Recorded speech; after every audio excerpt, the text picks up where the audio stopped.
हम लोग मेंसुरेशन कर रहे थे, मेंसुरेशन के हमने लगभग हर फिगर को पढ़ लिया था। 2D वाले जितने भी फिगर होते हैं, तो 2D के सारे क्वेश्चन हमने मिक्स करके एक मॉक टेस्ट के तौर पर एक वीडियो बनाना चाह रहे हैं, वो बनाएंगे हम आज और आप तक पहुंचाएंगे। लाइव क्लास कर नहीं सकते तो मॉक टेस्ट लाइव कर नहीं पाएंगे अभी, तो हम आपको वीडियो के तौर पे ही मॉक टेस्ट देंगे, जिसमें आप क्वेश्चन को देखने के बाद वीडियो रोक कर उसका सोल्यूशन करेंगे, उसके बाद उसका सोल्यूशन वीडियो प्ले करके देख लेंगे। तो ठीक है, प्रारंभ करते हैं। कुछ क्वेश्चन है जो मॉक टेस्ट के तौर पर आपको हम दिखाएंगे।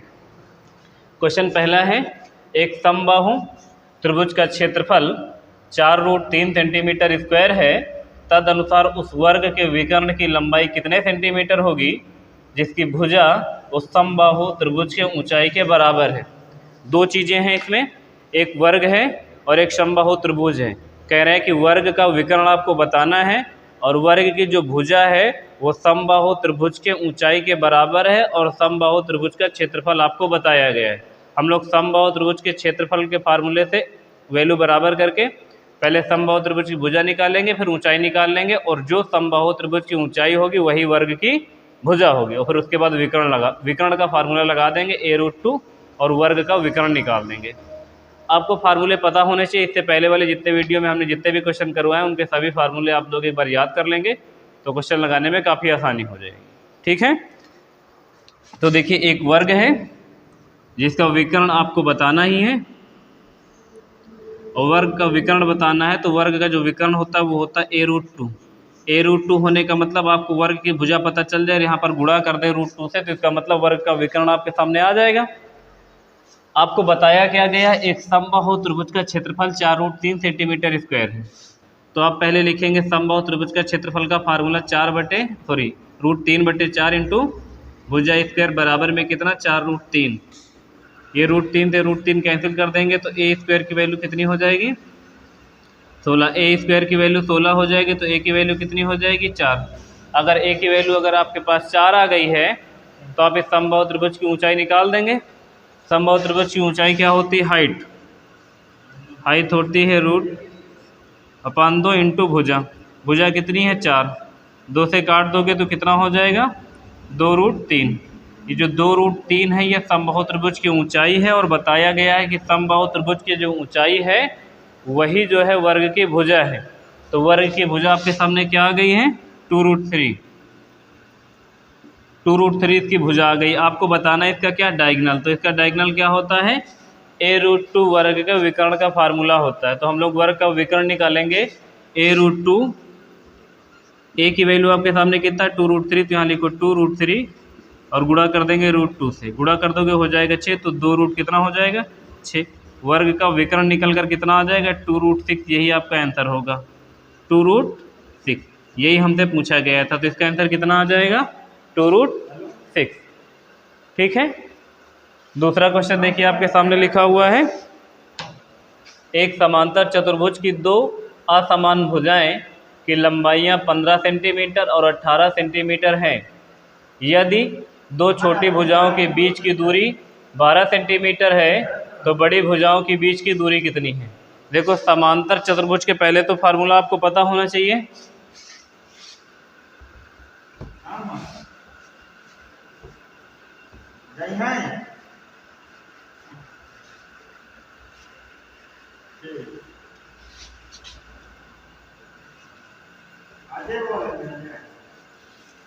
देखो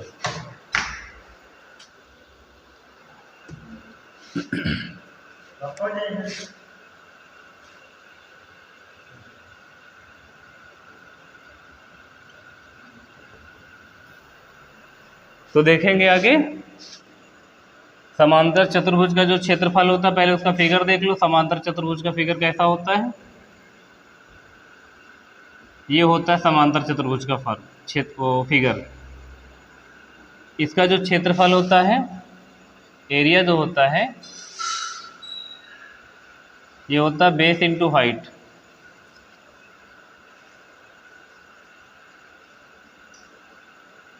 बेस इंटू हाइट। ये भुजा अगर L है, ये वाली भुजा L है, तो ये B है, तो ये वाली भी B होगी, और इसकी हाइट ये होती है। इसका क्षेत्रफल का फार्मूला होता है बेस इंटू हाइट, और इसका जो पेरीमीटर होता है पेरीमीटर वही होता है जो रेक्टेंगल यानी आयत का होता है, 2 ब्रैकेट में L प्लस B, ठीक है, वही इसका पेरीमीटर भी होता है।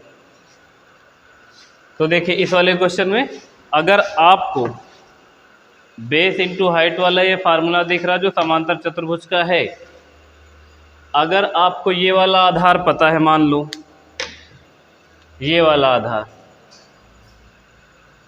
तो आप इस वाली ऊंचाई के साथ गुणा कर देंगे तो क्षेत्रफल आ जाएगा। और अगर आपको ये वाला आधार पता है तो फिर आप इस वाली ऊंचाई के साथ गुणा कर देना, इस वाली ऊंचाई के साथ। इसमें दो ऊंचाइयां हैं, देखो, अगर आप इसको बेस मान रहे हो तो इस वाली हाइट को लेना पड़ेगा, इस वाले को बेस मान रहे हो तो इस वाली हाइट को लेना पड़ेगा, है ना। तो इस क्वेश्चन को आप समझो, एक समांतर चतुर्भुज की दो असमान भुजाओं की लंबाइयां क्रमशः 15 सेंटीमीटर और 18 सेंटीमीटर है। यदि दोनों छोटी भुजाओं के बीच की दूरी 12 सेंटीमीटर तो बड़ी भुजाओं के बीच की दूरी कितनी होगी। इसका ये मतलब इसी में देखो समझा दे रहे हैं आपको। लंबाई 15 सेंटीमीटर इधर की है और 18 सेंटीमीटर इधर की है। ये वाला आधार हो गया कितना, 18 सेंटीमीटर, और ये वाला हो गया 15। और इसमें लिखा है कौन सा, छोटी भुजाओं के बीच की दूरी 12 सेंटीमीटर। तो छोटी भुजा कौन सी है, ये 15 है, तो इनकी बीच की दूरी कितनी है, 12 सेंटीमीटर। और ये वाली आपको ऊंचाई नहीं पता इधर वाली। अगर आप इस वाले आधार को 15 मान रहे हैं तो 15 और गुणे में कितना कर रहे हैं, 12, तो आधार गुणे ऊंचाई करेंगे तो क्षेत्रफल आ जाएगा। अब फिर अगर देखो 18 आधार पता, इस वाली ऊंचाई के साथ करोगे तो फिर क्षेत्रफल इसका निकलेगा, तो दोनों सेम ही चीज़ का क्षेत्रफल निकलेगा, तो दोनों को आपस में क्या कर दो, बराबर कर लो। आधार लिख लो 18, दूसरी वाली ऊंचाई आपको निकालनी है तो इंटू में h लिख दो, और गुणा कितने से कर दो, 3 छंग 18 और 3 पच्चे 15 और 6 दूनी 12 और 5 दूना कितना, 10। इसका मतलब है कि जो बड़ी भुजाओं के बीच की दूरी है, ये बड़ी भुजाओं के बीच की दूरी का मतलब ऊंचाई, ठीक है, बड़ी भुजाओं के बीच की जो ऊंचाई दूरी है ऊंचाई ही है, तो ऊंचाई कितनी है, 10 सेंटीमीटर की। नहीं समझ में, दोबारा बता दें, देखो समांतर चतुर्भुज का क्षेत्रफल का फार्मूला होता है बेस इंटू हाइट आधार गुणे ऊंचाई। अगर आपको ये वाला बड़ी भुजा का बेस पता है तो इसकी ऊंचाई के साथ गुणा कर दो तो क्षेत्रफल आ जाएगा। छोटी भुजा वाला बेस पता है तो उसके साथ इसकी ऊंचाई का गुणा कर दो तो इसका क्षेत्रफल निकल जाएगा। अब आपको एक तरफ का देखो आधार बता दिया गया है और ऊंचाई, इधर का आधार और ऊंचाई दोनों बता दी गई, तो आधार गुणे ऊंचाई करोगे तो क्षेत्रफल निकल आएगा। इधर वाला आधार बता दिया गया, ऊंचाई पूछी गई है, और समांतर चतुर्भुज वही वाला है तो इसका क्षेत्रफल तो दोनों तरफ में सेम ही निकलेगा, तो बीच में इक्वल करके इधर भी क्षेत्रफल इधर भी क्षेत्रफल बराबर कर देते हैं। आधार गुणे ऊंचाई, आधार गुणे ऊंचाई, दूसरी वाली ऊंचाई नहीं पता थी तो यहाँ h मान लिया है। तो जो बड़ी भुजाओं के बीच की दूरी कहे तो या ऊंचाई कहे तो दोनों एक ही चीज़ है, तो ऊंचाई कितनी निकल आएगी, 10 सेंटीमीटर, क्योंकि बाकी सारी भुजाएं सेंटीमीटर में थी, तो जो आंसर आएगा वो भी काहे में आएगा, सेंटीमीटर में आएगा। सही है। देखेंगे अगला क्वेश्चन आपके सामने लिखा हुआ है, एक समद्विबाहु ट्रेपेजियम। समद्विबाहु ट्रेपेजियम का मतलब है समलंब, समलंब चतुर्भुज को समद्विबाहु ट्रेपेजियम कहते हैं, ठीक है। समद्विबाहु ट्रेपेजियम का क्षेत्रफल 176 सेंटीमीटर स्क्वायर है और उसकी ऊंचाई उसकी समांतर भुजाओं के योग की 2/11 है। तदनुसार यदि समांतर भुजाओं की लंबाइयों का अनुपात 4:7 है तो उसके विकर्ण की लंबाई बताओ। समलंब चतुर्भुज तो आप जानते होंगे, उसको उसी को इंग्लिश में ट्रेपेजियम कहते हैं ना। अगर नहीं जानते हो तो देखो, समलंब चतुर्भुज एक ऐसी आकृति होती है, याद आ रहा होगा, पहली क्लास देखी होगी, तो ये समलंब हो गया है। लिखा हुआ है जो इसकी ऊंचाई है, हाइट, ये वाली जो हाइट है इसकी, ये समांतर भुजाओं के योग की 2/11 है और समांतर भुजाओं का अनुपात कितना है, 4:7 के अनुपात में। इसका मतलब है ये वाली भुजा अगर 4x है, x इसलिए लगा रहे हैं क्योंकि अनुपात में, इस वजह से x लगा देंगे, तो ये 4x तो ये वाली 7x हो जाएगी। और इसकी जो हाइट है समांतर भुजाओं के योग की 2/11 है। समांतर भुजाओं का योग करोगे तो 4x 7x दोनों को जोड़ोगे तो हो जाएगा कितना x, 11x, और इसका 2/11, इसका 2/11 निकालोगे, 11 से 11 कैंसिल हो जाएगा, तो इसकी ऊंचाई कितनी आ जाएगी, 2x। तो यहाँ कितना लिख दो, 2x लिख दो। तो देखो ट्रेपेजियम का क्षेत्रफल 176 सेंटीमीटर स्क्वायर, इसका यूज अभी नहीं किया है। और उसकी जो ऊंचाई है ये समांतर भुजाओं के योग की 2/11 है और समांतर भुजाओं की लंबाइयों का अनुपात 4:7 है। तो ये 4x ये 7x दोनों का योग 11x, इसका 2/11 निकाला तो 2x, इसका मतलब ऊंचाई हो गई 2x। और भी ये एग्जैक्ट वैल्यू नहीं पता है इसकी लंबाई और ऊंचाई कितनी कितनी, लेकिन अनुपात में पता है ये 4x है और ये 7x है, ये 2x। तो पहले x की वैल्यू निकाल के ला के इनमें गुणा करेंगे तो एग्जैक्ट वैल्यू पता चले। और उसके लिए आपके सामने दिया क्या है, क्षेत्रफल। और समलंब चतुर्भुज के क्षेत्रफल का फार्मूला होता है 1/2 समांतर भुजाओं का योग गुणे ऊंचाई। तो आप यहाँ पे फार्मूला लिख लें 1/2 समांतर भुजाओं का योग यानी a + b × h। तो आप यहाँ पे लिखें 1/2 समांतर भुजाओं का योग करेंगे तो कितना, 7 और 4। तो एक बार लिख दें 4x, फिर प्लस में लिख दें 7x और इंटू में ऊंचाई लिख दें कितना, 2x, बराबर में क्षेत्रफल लिख दें कितना, 176। ये यहाँ से देखें हम क्षेत्रफल, और ये दोनों भुजाओं का योग गुणे ऊंचाई यहाँ से रख लिए, सही है। अभी इन दोनों को जोड़ दोगे, देखो कितना हो, ये 2 से काट दो इस वाले 2 को, ये दोनों को जोड़ दोगे हो जाएगा 11x और ये वाला x हो जाएगा 11x², बराबर में लिख दो कितना, 176। 11 से काट दोगे तो 11, 11 और 11 × 6 = 66, तो x² की वैल्यू आ गई कितनी, 16। तो x की वैल्यू कितनी, 4 × 4 = 16। x की वैल्यू अब एग्जैक्ट 4 पता चल गई है। तो अब समलंब की तुमको एग्जैक्ट वैल्यू यानी ये वाली भुजा और बड़ी भुजा और ये ऊंचाई पता चल जाएगी और आपको विकर्ण बताना रहेगा ना। तो देखो अब इस वाले 7 को मिटा के कितना लिख दो, 7 का गुणा करो 4 में, तो 7 × 4 कितना हो जाएगा, 28। ये भुजा एग्जैक्ट पता चल जाएगी 28। 4 में गुणा कर दोगे तो कितना हो जाएगा, 4 × 4 कितना, 16। और फिर 4 से गुणा कर दोगे तो ऊंचाई कितनी हो जाएगी, 8। आपको बताना क्या है, विकर्ण। विकर्ण इसका क्या होगा, ये इसका विकर्ण है, इसी की लंबाई आपको बतानी है। तो देखो विकर्ण कैसे निकलेगा, अगर आप ध्यान से देखो ये भुजा 8 है, तो अगर हम लोग यहाँ से सीधा इस पर लंब डाल दें तो ये भी कितनी हो जाएगी, ये वाली भी 8 हो जाएगी और ये भी 8, ये भी 8। अब देखो यहाँ से यहाँ तक की भुजा 16 है, तो यहाँ से यहाँ तक की भी कितनी हो जाएगी, 16 हो जाएगी। तो यहाँ से यहाँ तक की कर दो 16, ऐसे 28 में से 16 घटा दोगे, 16 × 4 = 20, 8 × 4 = 12, तो बचेगा कितना, 12। और 12 में इधर आधा बचा है, इधर आधा बचा है, तो इधर हो जाएगा 6 और इधर हो जाएगा 6। अब देखो 16 और 6 × 6 = 12 और 16 28 बन जाएगी और पूरा भुजा 28 है ही। यहाँ से यहाँ तक की जो लंबाई है वो कितनी बता दी गई है, 28 निकल कर आई थी, यही तो आई थी। और ये ऊंचाई आपको पता चल गई। आपको बताना है इसका विकर्ण, कि इसके विकर्ण की लंबाई क्या होगी, ये आपको बताना है। विकर्ण बताना है, इसका मतलब है कि जो रेड कलर से बनी हुई है इसकी लंबाई आपको निकालनी है। अब ध्यान से देखो, ये वाली भुजा 8 पता है और ये वाली यहाँ से यहाँ तक 16 और 16 से कितना हो जाएगा, 22। और इस वाले की वैल्यू आपको बता देनी है।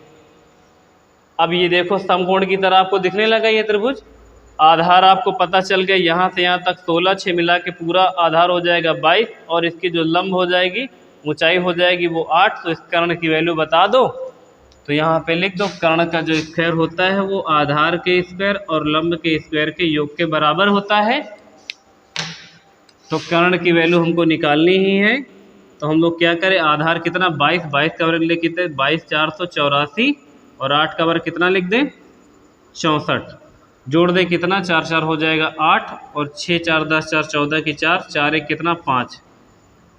तो k की वैल्यू हो जाएगी √अंडर कितना, स्क्वायर हटा दिया इधर तो 548, और 548 किसी भी परफेक्ट संख्या का वर्ग होता नहीं है। तो इसके गुणनखंड करो, गुणनखंड कैसे होगा,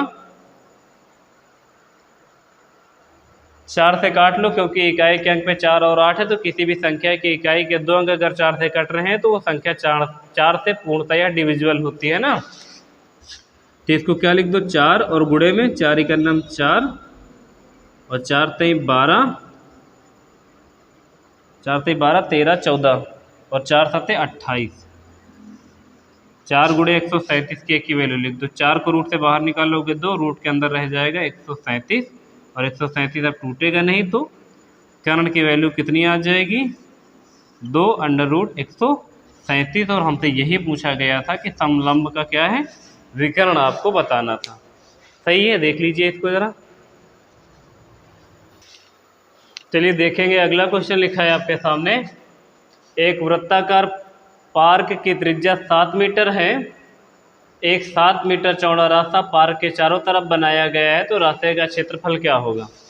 ये क्वेश्चन हमने वृत्त में कई बार बताया है इस तरह का, तो एक मॉक टेस्ट में भी कर दीजिए ज़रा, है ना। पेपर में बहुत ज़्यादा आता है, इस वजह से हमने फिर से इसको ले लिया है। डिजिट चेंज है, वही नहीं है। एक वृत्ताकार पार्क की त्रिज्या 7 मीटर है। एक वृत्ताकार पार्क है ये, और बड़ा सा बना ले।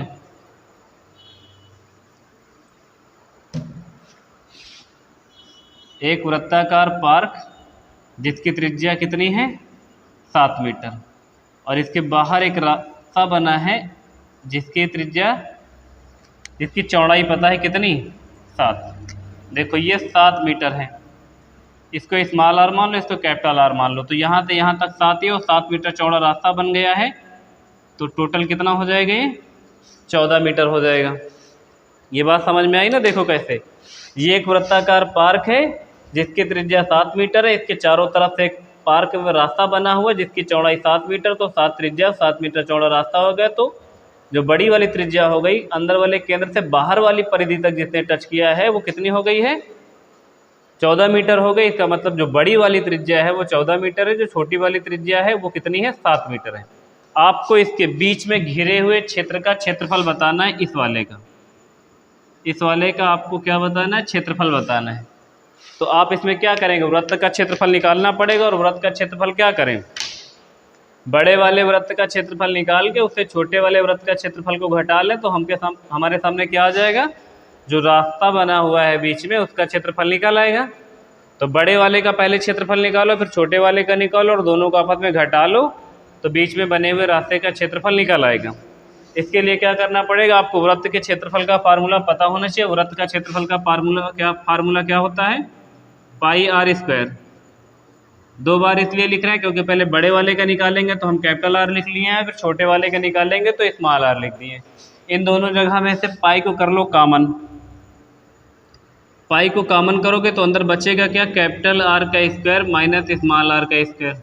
अब इसको चाहे a plus b a minus b वाले फार्मूले में तोड़ दो, या अभी 14 का वर्ग तो हो ही जाएगा, तो वही कर लो। तो पाई की वैल्यू रखो 22/7, और ब्रैकेट में लिखो कैपिटल आर का स्क्वायर यानी 14 का वर्ग कितना लिखो, 196, और स्मॉल आर का घटा दो 7 × 49। घटा लो आपस में, 16 में से 9 चला जाएगा तो कितना बचेगा, 7, और फिर यहाँ बचेगा 8 में से 4 चला जाएगा तो बचेगा 4, और यहाँ बच जाएगा 1, और गुणा कितने से कर दो, 22/7 से, है ना। 7 से कट जाएगा, देखो 7 दूनी कितना हो जाएगा, 14, और 7 त्रिक 21। 21 का गुणा कर दो 22 में, 21 दूना 42 की 2 कैरी 4, 21 दूना 42, 43, 44, 45, 46, कितना आ जाएगा, 462 सेंटीमीटर स्क्वायर इस रास्ते का क्षेत्रफल आ जाएगा। इस तरह के हमने कई और क्वेश्चन बताए हैं, तो आप लोगों को ये विधिवत समझ में आ रहा होगा। 462 सेंटीमीटर स्क्वायर रास्ते का क्षेत्रफल आ जाएगा। अगला क्वेश्चन देखिए, आपके सामने लिखा हुआ है, एक पहिए की त्रिज्या 7 मीटर है। अगर वह पहिया 12 बार घूमता है तो वह कितने किलोमीटर की दूरी तय करेगा। अगर एक पहिया एक बार घूमता है तो कितनी दूरी तय करता है, अगर आपको ये जानना है तो आपको उसका परिमाप निकालना पड़ेगा। अगर आप पहिए का परिमाप जान गए हैं तो आपको ये पता चल जाएगा कि पहिया एक बार राउंड लेगा तो कितना दूर तय करेगा, और 100 राउंड मारा है तो परिमाप को 100 से गुणा कर दो, तो फिर ये पता चल जाएगा कि वो कितना दूर जा सकता है 100 बार राउंड करने पर। ठीक है, आपको त्रिज्या मीटर में पता है तो आपके सामने परिमाप जो आएगा वो मीटर में आएगा, फिर 100 से गुणा करोगे तो जो दूरी आएगी वो मीटर में आएगी, और आपसे पूछा गया है किलोमीटर में दूरी, तो जो मीटर में आएगा उसको 1000 से भाग कर देना, तो आपको पता चल जाएगा कि कितने किलोमीटर की दूरी तय करेगी। तो सबसे पहले क्या करना होगा, एक पहिए की त्रिज्या है, एक पहिया है जिसकी त्रिज्या 7 सेंटीमीटर, ये साइकिल का पहिया है या किसी गाड़ी का पहिया, जो भी आप मानना चाहो, जो 7 मीटर लंबा है। अगर इसका परिमाप निकालेंगे तो हमको ये पता चल जाएगा कि ये जो बाहर बाहर परिधि है वो कितनी है, और एक बार कोई पहिया अगर घूमती है तो अपनी परिधि के बराबर या अपने परिमाप के बराबर की ही दूरी तय करती है। तो इसके लिए इसका परिमाप निकाल दें। परिमाप क्या होगा, 2πr, और एक बार में कितना घूमती है पता चल जाएगा, और हमको ये घुमाएंगे कितनी बार, 100 बार घुमाना है। 100 बार घुमाएंगे तो आपके सामने क्या आ जाएगी, डिस्टेंस आ जाएगी कि कितना दूरी ये जा पाएगी 100 राउंड लेने पर। तो आप यहाँ क्या कर दोगे, 2/22/7, आर की वैल्यू आपको 7 पता है और 100 राउंड मारेगी तो 100 से गुणा कर दो। ये 7 से 7 काट दो, 22 दूना 44, तो 100 में गुणा कर दोगे तो आ जाएगा 4400, और आपको त्रिज्या मीटर में पता है तो आपके सामने जो दूरी आएगी वो मीटर में आएगी। तो अगर ऑप्शन में लिखा हो तो 4400 मीटर तो आप ऑप्शन टिक कर सकते थे, लेकिन किलोमीटर में पूछा है तो इसको 1000 से भाग कर दो, है ना, क्योंकि 1 किलोमीटर बराबर होता है 1000 मीटर। तो इसको 1000 से भाग कर दोगे तो आपको किलोमीटर में डिस्टेंस पता चल जाएगी। तो यहाँ लिख दो, किलोमीटर में डिस्टेंस अगर जानना है तो इस 4400 को भाग कर दो 1000 से। 1000 से भाग करोगे तो 00 से 00 कट जाएगा, 0 हटेगा तो दशमलव रख दिया जाएगा, तो कितना आ जाएगा, 4.4 किलोमीटर की दूरी तय करेगी। अगर ये पहिया कितनी बार घूमेगी, 100 बार घूमेगी तो 4.4 किलोमीटर की दूरी तय कर लेगी। ठीक है, चलिए देखेंगे अगला क्वेश्चन क्या है। एक तार एक आयत के आकार का होता है, इसकी लंबाई 42.7 मीटर और चौड़ाई 21.8 मीटर है। यदि उसी तार को मोड़कर एक वर्ग बना दिया जाए तो वर्ग की भुजा क्या होगी। देखो, अगर कोई एक तार आयताकार आकृति से मुड़ा हुआ है और उसके बाद उसको फिर सीधा करें फिर वर्ग बना दें, ऐसे समझो जैसे मान लो कोई एक ऐसी तागा ही मान लो, कोई तागा है जिसको आपने ऐसे वर्गाकार बना के रखा है, जिस तागे की लंबाई अगर तागा ऐसे सीधा है, इसकी लंबाई हम लोग 5 मीटर मान लेते हैं। अगर इस तागे को आप वर्गाकार मोड़ दो, सॉरी आयताकार मोड़ दो या वर्गाकार मोड़ दो या त्रिभुजाकार मोड़ दो या वृत्ताकार मोड़ दो, किसी भी आकृति में मोड़ दोगे तो क्या नहीं बदलेगा, जो तागे की लंबाई हमने 5 मीटर मानी हुई है तो उसको चाहे आप आयताकार से कर दें, चाहे वर्गाकार कर दें, चाहे त्रिभुजाकार कर दें, चाहे वृत्ताकार कर दें, उसका क्या नहीं बदलेगा, पेरीमीटर नहीं बदलेगा, परिमाप नहीं बदलेगा। तो आप उसको चाहे आयताकार मोड़ दें, चाहे वर्गाकार मोड़ दें, चाहे त्रिभुजाकार मोड़ दें और चाहे वृत्ताकार मोड़ दें, उसका परिमाप आपस में नहीं चेंज होगा। और आपको एक आयताकार, देखो एक तार है जो आयताकार आकार का है, उसकी लंबाई है 42.7 मीटर और चौड़ाई है ये 21.8 मीटर। कह रहे हैं उसको हम वर्गाकार शेप में मोड़ना चाहते हैं तो आप वर्ग की भुजा बता दो। इस तरह की कंडीशन में सदैव परिमाप बराबर करना होता है। तो देखेंगे कैसे करेंगे। जो आयत का होता है परिमाप वो होता है 2 ब्रैकेट में l प्लस b, और जो वर्ग का परिमाप होता है वो होता है 4 इंटू a। आप यहाँ लिखे 2 और लंबाई आपको पता है कितना 42.7 और प्लस में जोड़ोगे कितना 21.8 और बराबर में कितना लिख दो 4 इंटू a। आपसे वर्ग की भुजा ही तो पूछी गई तो वर्ग की भुजा निकल के आ जाए, क्योंकि इसका पेरीमीटर बराबर में वर्ग का पेरीमीटर, यानी आपको आयत का परिमाप और वर्ग का परिमाप आपस में क्या करना है, बराबर करना है। तो इससे आपको वर्ग की भुजा पता चल जाएगी। और आयत का परिमाप होता है 2 ब्रैकेट में l प्लस b और वर्ग का परिमाप होता है 4 इंटू a, है ना। दोनों को जोड़ लो, कितना 7 7 14 15 की 5 और फिर 2 1 3 1 कितना 4, एक अंक पे दशमलव लगा दो, 4 2 कितना 6 और इंटू में ये वाला 2 लिखा रहने दो, बराबर में क्या कर दो, बराबर में कर दो 4 इंटू ए। 2 से इसको काट दो, कितनी बार में 2 बार में, फिर 2 से इसको काट दो, 2 तेई 6 और 2 दूना 4 और फिर 2 दूना 4, 2 पंचे 10। वर्ग की भुजा कितनी आ जाएगी? 32.25 मीटर, क्योंकि यहाँ मीटर में दी गई है ना, तो ये जो वर्ग की भुजा आ जाएगी कितना आ जाएगी देख लो एक बार, 32.25 मीटर। ये जो तार आयताकार बना है ये वृत्ताकार भी मोड़ के बनाया जा सकता है, त्रिभुजाकार भी बनाया जा सकता है, अर्धवृत्ताकार भी बनाया जा रहा है। आप हर कंडीशन में परिमाप इक्वल करेंगे इस तरह के क्वेश्चन में, ठीक है। हो सकता है पहले वृत्ताकार हो फिर वर्गाकार बन रहा हो, या हो सकता है पहले आयताकार हो फिर वृत्ताकार बन रहा हो, या हो सकता है पहले समबाहु त्रिभुज की तरह रहा हो और फिर उसको क्या बना रहे हो, वर्ग बना रहे हो। हर कंडीशन में अगर आपको क्या बराबर करना होगा, परिमाप बराबर करना होगा। अगर वो एक ही तार है उसी की आकृति चेंज की जा रही है तो उसका परिमाप बदलेगा नहीं बदलेगा, तो परिमाप इक्वल करना होता है इस तरह के क्वेश्चनों में। एक अगला क्वेश्चन देखो लिखा हुआ, एक समलंब चतुर्भुज के समांतर भुजाओं की लंबाइयाँ 16 सेंटीमीटर तथा 24 सेंटीमीटर हैं और उसका क्षेत्रफल 400 सेंटीमीटर स्क्वायर है, तो समांतर भुजाओं के मध्य दूरी बताओ। मध्य दूरी का मतलब ऊंचाई बतानी है, और कैसा है, समलंब।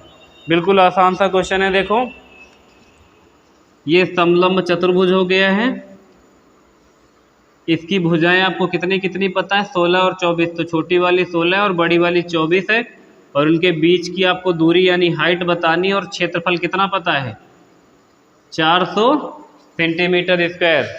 समलंब चतुर्भुज के क्षेत्रफल का फार्मूला होता है 1/2 समांतर भुजाओं का योग गुणे ऊंचाई।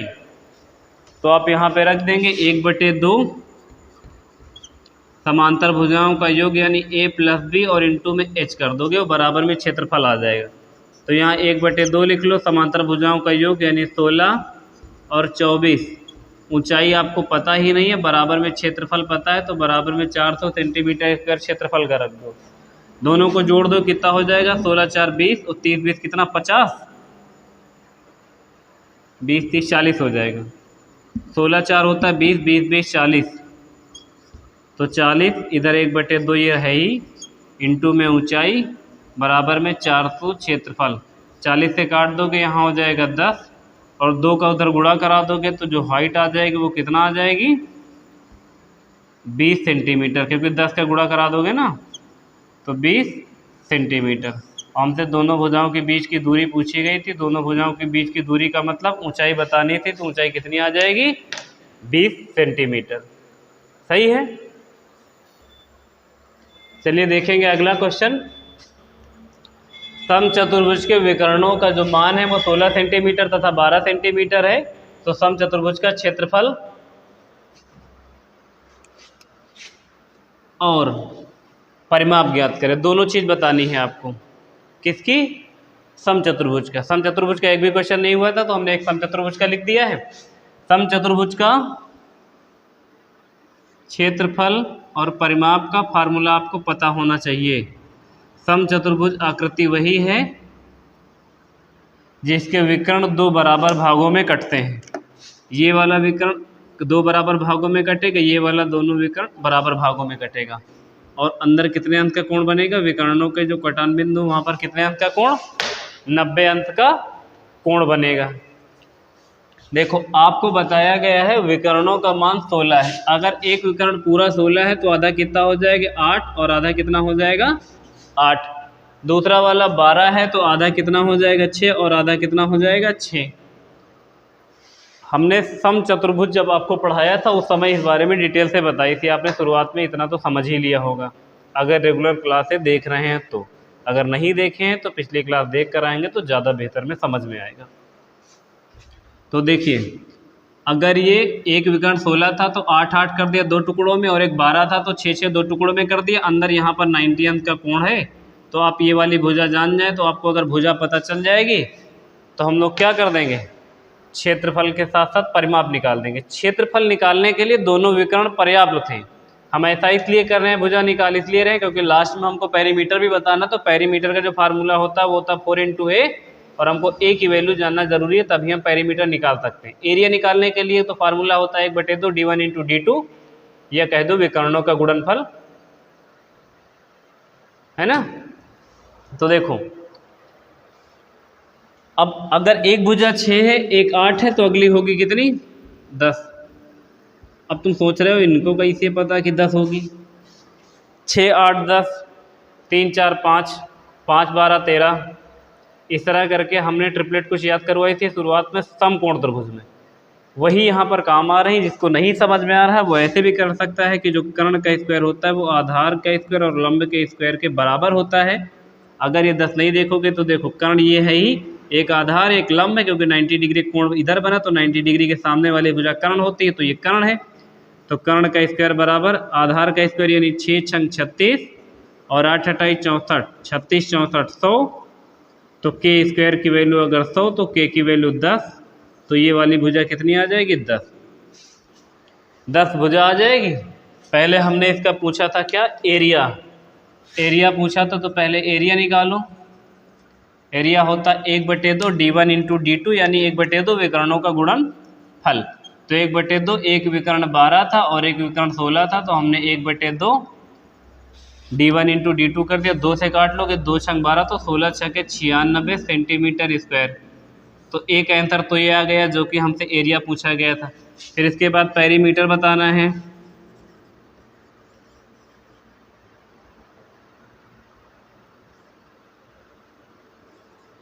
पेरीमीटर क्या होता है? पेरीमीटर होता है 4 इंटू ए। तो 4 इंटू ए इसका पेरीमीटर होता है। तो ए की वैल्यू हम लोगों ने इसीलिए तो निकाली थी, 10 से गुणा कर दिया इसका भुजा, तो कितना आ जाएगा? 40 सेंटीमीटर। तो एक आंसर आपके सामने 96 सेंटीमीटर स्क्वायर क्षेत्रफल और पेरीमीटर कितना? 40 सेंटीमीटर स्क्वायर। सही है ना? देखिए अगला क्वेश्चन क्या लिखा था? समांतर चतुर्भुज की भुजाओं का मान यानी जो माप है वो 8 सेंटीमीटर तथा 9 सेंटीमीटर है। एक विकर्ण की लंबाई 13 सेंटीमीटर है। तो समांतर चतुर्भुज का क्षेत्रफल ज्ञात करो। समांतर चतुर्भुज का आपको क्या बताना है? क्षेत्रफल बताना है। और आपको पता क्या क्या है? भुजाओं की लंबाइयाँ पता है 8 सेंटीमीटर तथा 9 सेंटीमीटर और एक विकर्ण की लंबाई पता है 13 सेंटीमीटर। तो समांतर चतुर्भुज का क्षेत्रफल क्या होगा? देखो आज की ही क्लास में हमने शुरू में आपको समांतर चतुर्भुज के बारे में कुछ बातें बताई थी। एक बार उनको दोहरा लेते हैं और एक चीज़ नई समझ लेते हैं, तब इस क्वेश्चन को लगाते हैं।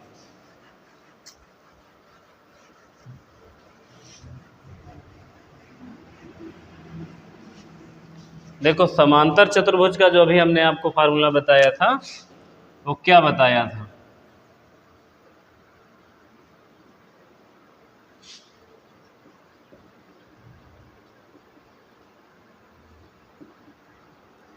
समांतर चतुर्भुज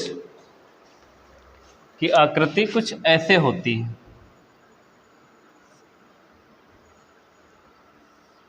इसकी आमने सामने की भुजाएं और इधर की इधर बराबर होती है। इसका भी हमने क्षेत्रफल आपको क्या बताया था? Base into height. पहला क्वेश्चन आज यही था, बेस इंटू हाइट इसका क्षेत्रफल बताया था। और इसका जो पेरीमीटर बताया था, पेरीमीटर वही होगा जो आयत का होता है।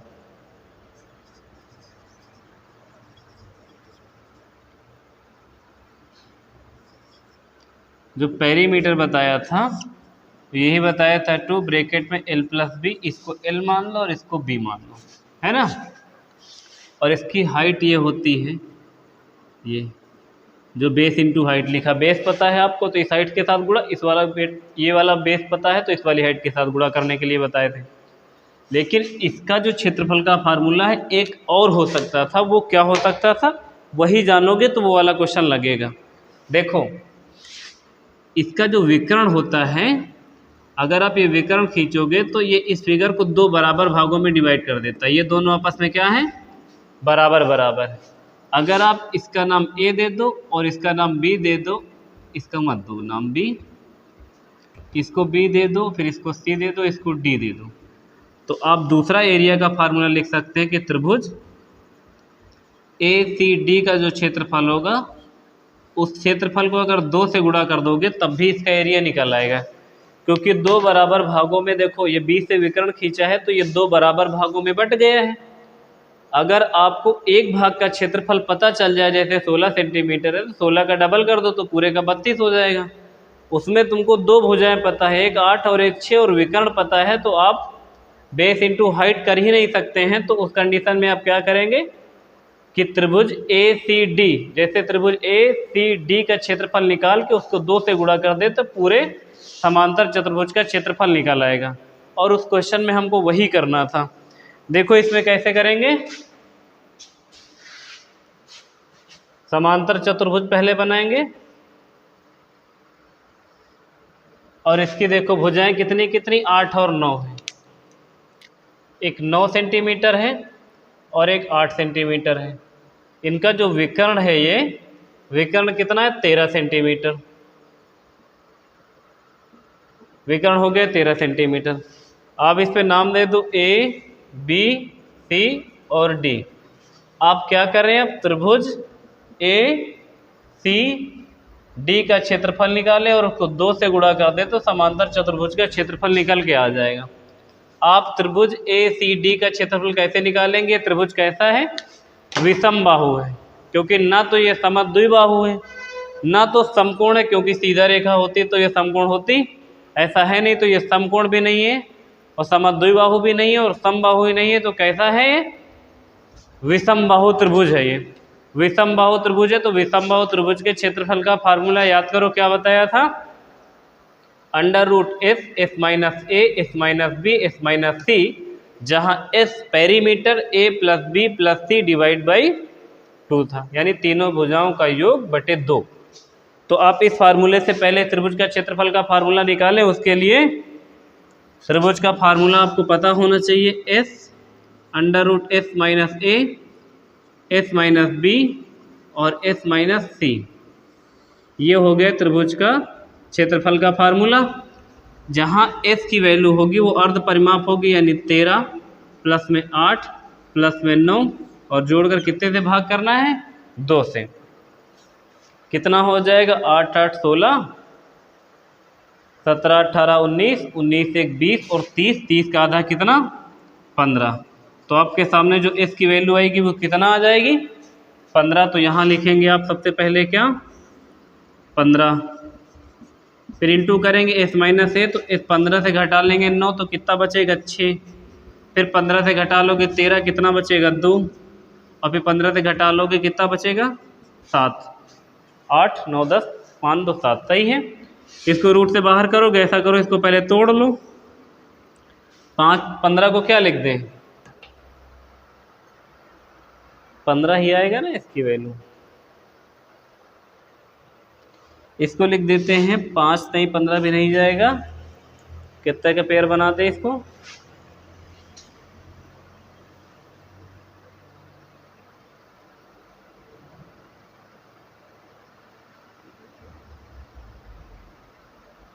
रूट में रहे जरूर जाएगा ये। चलो ठीक है, 5 गुणे 3 कर दो, फिर 6 को 3 गुणे 2 कर दो और ये 2 ऐसे रहने दो, ये 7 ऐसे रहने दो। हमें लगा रूट से शायद निकल जाए, लेकिन निकलेगा नहीं। 2 2 4 हो जाएगा, 4 बाहर करोगे 2 आ जाएगा, 3 3 9 हो जाएगा, बाहर करोगे तो 3 आ जाएगा, और 7 और 5 और टूटेगा भी नहीं, तो 7 बचे कितना, रूट के अंदर कितना कर लो, 35। तो आपके सामने हो जाएगा कितना, ये 6 रूट में 35। ये क्षेत्रफल आया है त्रिभुज का, सिर्फ इतने का क्षेत्रफल है 6 रूट 35। अगर इतने का 6 रूट 35 है तो पूरे का जानने के लिए भी क्या बताया था, त्रिभुज ACD के क्षेत्रफल पता चल जाए, उसको 2 से गुणा कर लो। तो इसको 2 से कर दो गुणा, तो कितना हो जाएगा, 6 दूनी 12, रूट में कितना 35, काहे में आ जाएगा, सेंटीमीटर स्क्वायर में। तो आपके सामने जो आंसर आएगा वो कितना आ जाएगा, 12 रूट 35 सेंटीमीटर स्क्वायर।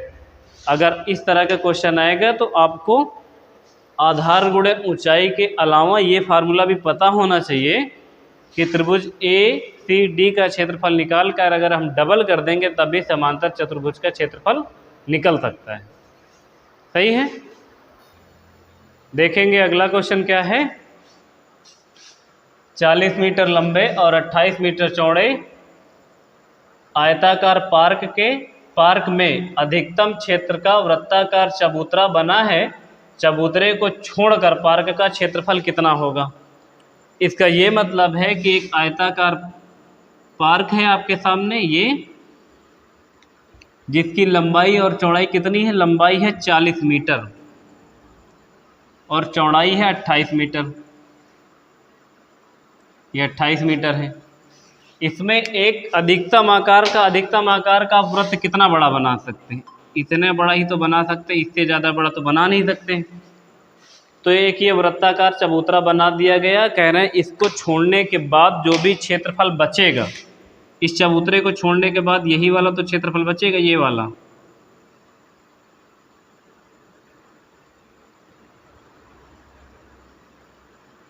इसी का क्षेत्रफल बताना है आपको, जिस पे लाइन पहले क्या करें, पहले आयत का क्षेत्रफल निकाल लें, उससे इस वाले वृत्त का क्षेत्रफल घटा दे, बचे हुए क्षेत्र का क्षेत्रफल आ जाएगा। क्योंकि क्वेश्चन में यही लिखा है कि 40 मीटर लंबे और 28 मीटर चौड़े आयताकार पार्क में अधिकतम क्षेत्र का वृत्ताकार चबूतरा बना है, चबूतरे को छोड़कर पार्क का क्षेत्रफल कितना है। तो ये चबूतरे को छोड़कर बचे हुए क्षेत्र का इन दोनों तरफ जो क्षेत्र रह गए, इसका क्षेत्रफल बताने के लिए क्या करेंगे, पहले वर्गाकार पार्क का क्या निकालेंगे, क्षेत्रफल, उससे जो अंदर वृत्त बना हुआ उसका क्षेत्रफल घटा देंगे, तो बचा हुआ जो क्षेत्र है उसका क्षेत्रफल आसानी से निकल जाएगा।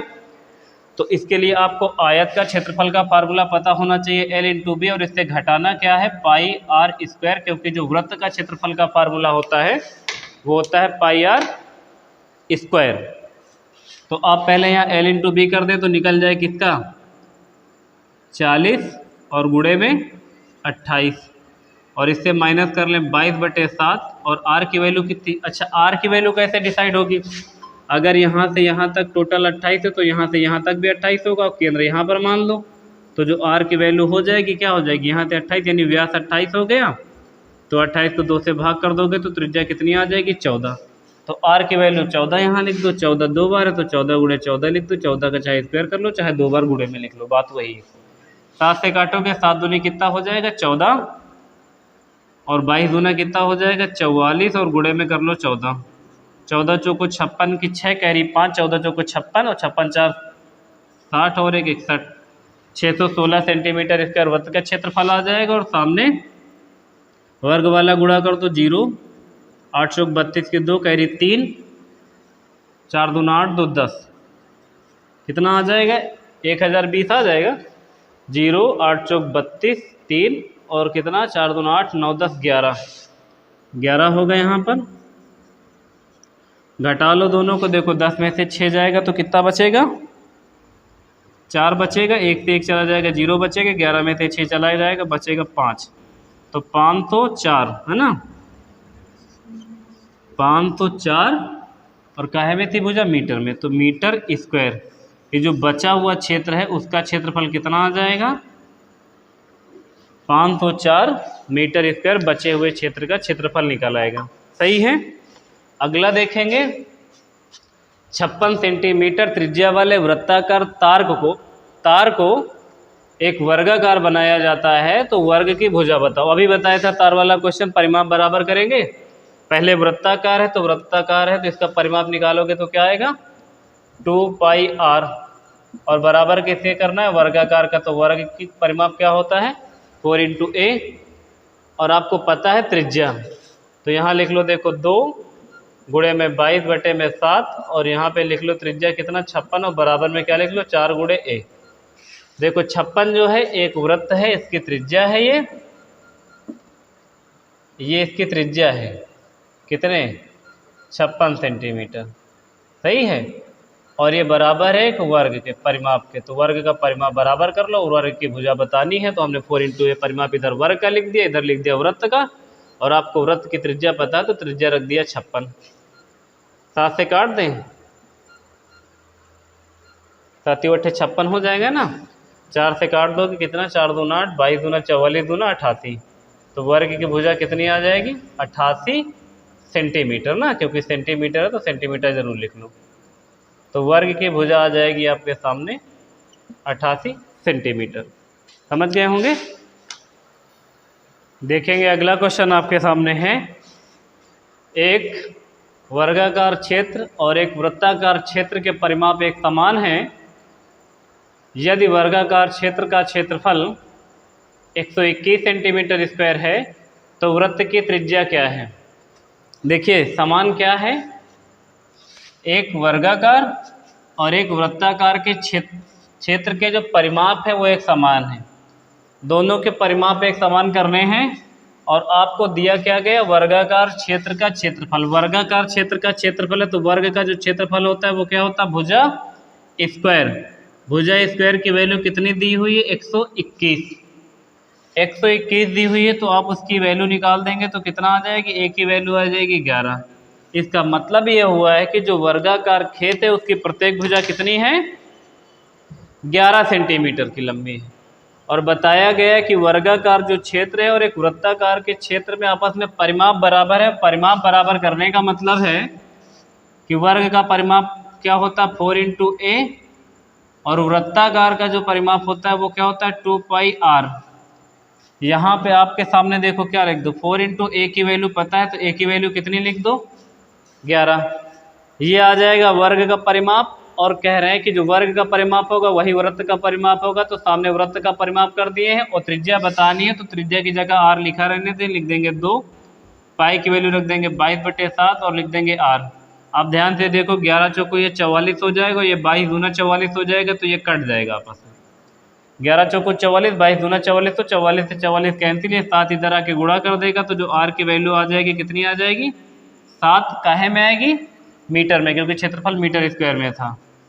तो आपके सामने जो वृत्त की त्रिज्या आ जाएगी वो कितनी आ जाएगी, 7 मीटर आ जाएगी। आगे देखेंगे अगला एक क्वेश्चन लिखा है आपके सामने, एक त्रिभुज की आधार भुजा 30% घटाई गई है जबकि उसकी ऊंचाई में 25% की वृद्धि कर दी गई है, तो उसके क्षेत्रफल में कितने प्रतिशत की वृद्धि या कमी हो जाएगी, आपको ये बताना। इस तरह के क्वेश्चन के लिए एक फार्मूला हमने बताया था आपको, a + में b + में ab/100। और हमने साथ में ये भी बताया था कि ये आपको कब लगाना है, जब नॉर्मल डिजिट है तब आपको ये लगाना है, अगर फ्रैक्शन में वैल्यू चली जाएगी तो आपको कैसे लगाना है, ये हमने आयत वाले में बताया था इससे पहले वाली वीडियो में। फिलहाल यहाँ देखो दोबारा बता देते हैं आपको। और आप जान लें कि त्रिभुज का जो क्षेत्रफल का फार्मूला होता है वो होता है 1/2 बेस × हाइट। ये त्रिभुज का क्षेत्रफल का फार्मूला है। अगर आप इस हिसाब से लगाएं तो देखो पहले 30% की कमी है तो यहाँ 30% की कमी माइनस में 30 लिख दो, फिर प्लस वृद्धि हुई है कितने की ऊंचाई में, देखो पहले 30% घटाई गई है इसके जो आधार वाली भुजा है, फिर इसकी ऊंचाई 25% की वृद्धि की गई है। तो वृद्धि की गई है तो यहाँ 25 प्लस में लिखा रहने दो, फिर लिखो प्लस का निशान और माइनस में लिखो ऊपर कितना 30 और गुणा का निशान करके लिखो कितना 25 और बटे में 100। अब ये वाला 25 से काट देते हैं, 25 चौको कितना हो जाएगा 100, 4 से काट देते हैं, 4 चौक 16, 17 18 19, अच्छा 4 चौक 16 ज़्यादा चला जाएगा, 4 7 28 चला जाएगा ना, 4 7 28 तो 29 30, तो 4 5 20, 7.5 ये आ जाएगा इधर माइनस में, ब्रैकेट में लिखा रहने दो। और प्लस में माइनस प्लस माइनस और निशान बड़े वाले का देख के तो हम लोग 30 से 25 घटाएंगे तो आएगा 5, लेकिन वो 5 का आएगा माइनस का। ब्रैकेट खोलेंगे तो दोनों हो जाएंगे जुड़ जाएंगे, तो 7 5 कितना हो जाएगा 12.5, और क्षेत्रफल में क्या हो जाएगी इतने परसेंट की कमी की वृद्धि, इतने की हो जाएगी, कमी आना चाहिए हमारे हिसाब से इतने परसेंट की, 12.5% की कमी आ जाएगी। तो अगर आप a + b ab/100 से करना चाहते हैं तो ऐसे कर सकते हैं।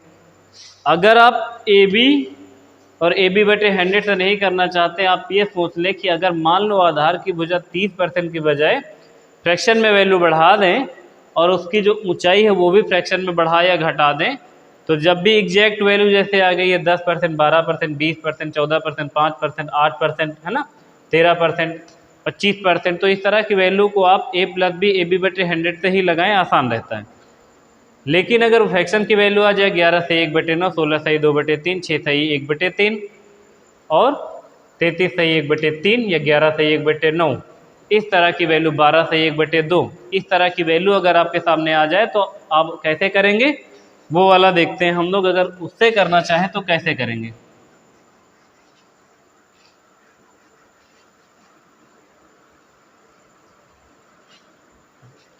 तो देखिए, आप पहले इधर लिख दीजिए आधार गुजर, यानी बॉटम में क्या हुई है, कमी हुई है, और फिर वृद्धि काहे में हुई है, ऊंचाई में, तो हाइट लिख लो। पहले 30% कम हुई है तो 30% लिख लो, और फिर ऊंचाई बढ़ी है कितनी, 25%, तो 25% लिख लो। 25% की फ्रैक्शन की वैल्यू 1/4, और 30% की वैल्यू कितना, 3/10। अब इधर देखो, फार्मूला होता है 1/2 बेस इंटू हाइट। तो पहले इसका बेस हुआ करता था 10 और हाइट हुआ करती थी 4। इधर थोड़ा और लिखते तो सही, पहले बेस हुआ करता था 10 और हाइट हुआ करती थी 4। तो अगर पहले क्षेत्रफल जानना चाहोगे तो कितना आ जाएगा, 1/2 आधार गुणे ऊंचाई। अब अगर आप क्षेत्रफल जानना चाहते हो तो फार्मूला फिर से 1/2, लेकिन अब आधार क्या है, 30% कम होने का मतलब है कि पहले 10 हुआ करता था आधार, अब 3 की कमी हो गई। तो 3 कम हो जाएगा, तो 10 में से 3 घटा लोगे तो कितना बच जाएगा, आधार अब बचेगा 7। ऊंचाई बढ़ गई है, पहले 4 हुआ करती थी, 25% की वृद्धि हो गई, यानी ये एक जोड़ दो तो कितना हो जाएगा, 5। अच्छा, ऐसा क्यों करते हैं कि अगर कमी हुई तो ऊपर वाले डिजिट घटा देते हैं, क्योंकि अगर आप 10% की फ्रैक्शन की वैल्यू देखें तो होती है 1/10। इसका ये मतलब है कि अगर आप 10 का ये 10% निकालेंगे तो 1 आएगा, उसी तरह 10 का 30% निकालेंगे तो 3 आएगा, 4 का 25% निकालेंगे तो 1 आएगा। तो अगर आप परसेंटेज की वैल्यू को फ्रैक्शन में सॉल्व कर देते हैं तो जो अंत में होता है वो हर का उतना ही परसेंट होता है जितने परसेंट की वैल्यू को आपने सॉल्व किया है सही बटे में। सही है। तो क्षेत्रफल पहले कितना हुआ करता था, 5, 2 से काट दो, 2 पंचे 10, तो पहले हुआ करता था 20। अब कितना हो जाएगा, 2 से काटोगे 2 दूना 4, 2 पंचे 10, तो 25 सत्ते होता है 175। तो कितना लिख दोगे, 17.5। यानी क्षेत्रफल पहले 20 हुआ करता था, अब हो गया 17.5। तो कितना कम हो गया, 18, 19, 20, 2.5 क्षेत्रफल कम हो गया। तो ये तो पता चल गया, तो क्षेत्रफल कम हुआ, और कम कितना हुआ है, 2.5। तो आपको कमी मिलेगी, तो कमी परसेंटेज बराबर क्या होता है, जितने की कमी हो उतना ऊपर लिख लो, और जितने से कम हुआ उतना नीचे लिख दो। 2.5% की कमी, और किससे कम हुआ, 20 से कम होके 17.5 हुआ, और 100 से गुणा कर दो। आपको ये लग रहा होगा इतना बड़ा कैसे हो गया है, अगर फ्रैक्शन में आएगा तो उससे बहुत टिपिकल हो जाएगा, तो ऐसे ही करना पड़ेगा, तब ये आसान लगने लगेगा आपको।